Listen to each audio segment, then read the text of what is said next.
வணக்கம் நண்பர்களே. ஒரு நடுத்தர குடும்பத்தில் நடக்கும் ஒரு பதிவு தான் இந்த வீடியோ. முடிஞ்ச அளவுக்கு இந்த வீடியோவை எங்கேயுமே ஸ்கிப் பண்ணாத முழுமையாக பாருங்கள். வாங்க வீடியோக்குள்ளே போகலாம். மகனுக்கு வீட்டில் இருக்கவே பிடிக்கலங்க. ஃபோனை ஆஃப் பண்ணாமல் வெளியே போகின்றாய், ஆள் இல்லாத ரூமில் டிவி ஓடுகின்றது பாரு, அதை ஆஃப் பண்ணு, பேனாவை ஸ்டாண்டு மேலே வை, கீழே கிடக்குது பாரு. இப்படியே சின்ன சின்ன விஷயத்துக்கு அப்பா அவனை நச்சரித்து கொண்டிருப்பது அவனுக்கு பிடிக்கல. நேற்று வரை வீட்டில் இருந்ததால் அதையெல்லாம் தாங்கிக் கொள்ள வேண்டி இருந்துச்சு. இன்று அவனுக்கு வேலைக்கான நேர்காணலுக்கு அழைப்பு வந்திருக்குது. வேலை கிடைத்ததும் வேறு எங்காவது வெளியூர் போய்விட வேண்டும், அப்பாவின் நச்சரிப்பு குறையும் என்று எண்ணிக்கொண்டான். நேர்காணலுக்கு கிளம்பினான். கேட்குற கேள்விக்கு தயங்காமல தைரியமாக பதில் சொல்லு, தெரியவில்லை என்றாலும் தைரியமாக எதிர்கொள் என்று செலவுக்கு கூடுதலாக பணம் கொடுத்து வழியனுப்பி வைத்தார் அப்பா. நேர்காணலுக்கு அழைக்கப்பட்டிருந்த முகவரிக்கு வந்து சேர்ந்தான் மகன். கட்டடத்தின் பெரிய கேட்டில் செக்யூரிட்டி இல்லை. கதவு சற்றே திறந்திருந்தாலும் அதன் தாழ்பால் மட்டும் வெளியே நீட்டிக்கொண்டு உள்ளே வருபவர்கள் மேல் இடித்து விடுவது போல் இருந்தது. அதை சரி செய்து கதவை சரியாக சாத்திவிட்டு உள்ளே நுழைந்தான். நடைபாதையில் இருபுறமும் அழகு மலர் செடிகள் அவனை வரவேற்றது. தண்ணீர் பாய்ச்சி கொண்டிருந்த காவலாளி மோட்டரை அணைப்பதற்காக குழாயை அப்படியே போட்டுவிட்டு போயிருந்தான். தண்ணீர் செடிகளுக்கு பாயாமல் நடைபாதையை நனைத்து கொண்டு இருந்தது. குழாயை கையில் எடுத்தவன் செடியின் அடியில் நீர் படும்படி போட்டுவிட்டு கடந்து சென்றான். வரவேற்பறையில் யாரும் இல்லை. நேர்காணல் முதல் தளத்தில் நடைபெறுவதாக அறிவிப்பு வைத்திருந்தார்கள். மெதுவாக மாடிப்படியில் ஏறினான். நேற்று இரவில் போடப்பட்ட விளக்கு காலை 10 மணியாகியும் எரிந்து கொண்டு இருந்தது.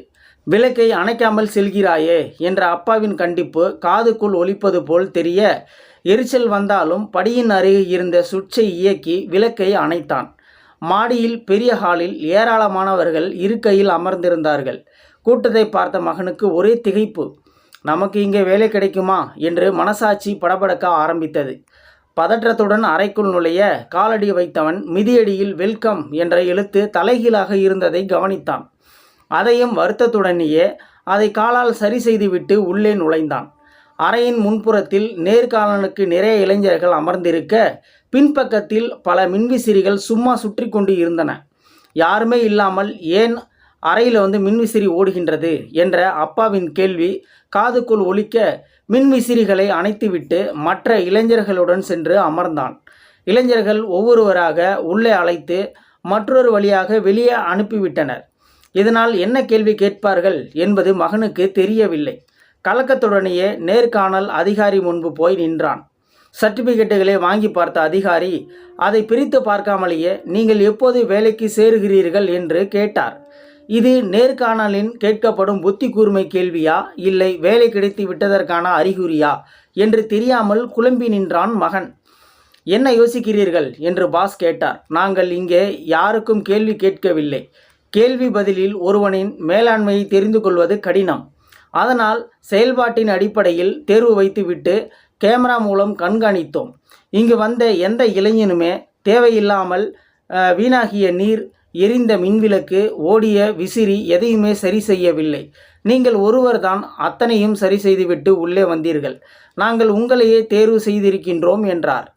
அப்பாவின் கண்டிஷன்கள் எப்பொழுதும் அவனுக்கு எரிச்சலையே தரும்.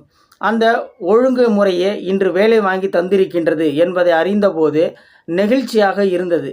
அப்பாவின் மீதுள்ள எரிச்சல் சுத்தமாக தணிந்தது.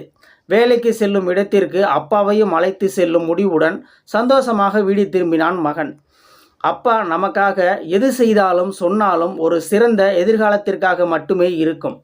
உளி விழுகையில் வலி என நினைக்கும் எந்த பாறையும் சிலையாவதில்லை. வலி பொறுத்த சில பாறைகளே சிலையாகி ஒளி கூட்டுகின்றன. நாம் அழகிய சிலையாக உருவாக நமக்குள் இருக்கும் வேண்டாத சில தீய குணங்களை கண்டிப்பால் தண்டிப்பால் சில நேரம் வில்லனாக நமக்கு தெரியும் தந்தை ஒளி போன்று வார்த்தைகளால் கட்டுப்படுத்துவதால் தான் நாம் காலரை தூக்கி கொண்டு கண்ணாடி முன் நின்று அவர்கள் உருவாக்கிய சிலையாகிய நம்மை அழகனாக அழகியாக பார்த்து கொள்வது அந்த தந்தை என்ற ஒளி செதுக்கிய கைங்கரியமே. தாய் தன் குழந்தையை இடுப்பில் வைத்து கொண்டுதான் பால் ஊட்டுவாள், தாளாட்டுவாள், கதை சொல்லி தூங்க வைப்பாள். ஆனால் தந்தை அப்படி அல்ல. தான் காணாத உலகையும் தன் மகன் காண வேண்டும் என தோள் மீது அமர வைத்து தூக்கி காட்டி கொண்டு போவார். ஒரு சொல் கவிதை அம்மா, ஒரு சொல் சரித்திரம் அப்பா. தாய் கஷ்டப்படுவதை கண்டுபிடித்து விடலாம், தந்தை கஷ்டப்படுவதை பிறர் சொல்லிதான் கண்டுபிடிக்க முடியும். நமக்கு 5 வயதில் ஆசானாகவும் 20 வயதில் வில்லனாகவும் தெரியும் தந்தை இறந்தவுடன் மட்டுமே நல்ல நண்பனாக பாதுகாவலராக தெரிகின்றார். தாய் முதுமையில் மகனிடமோ மகளிடமோ புகுந்து காலத்தை கடத்தி விடுவாள். அந்த வித்தை தந்தைக்கு தெரியாது, கடைசி வரை தனி மனிதன்தான்.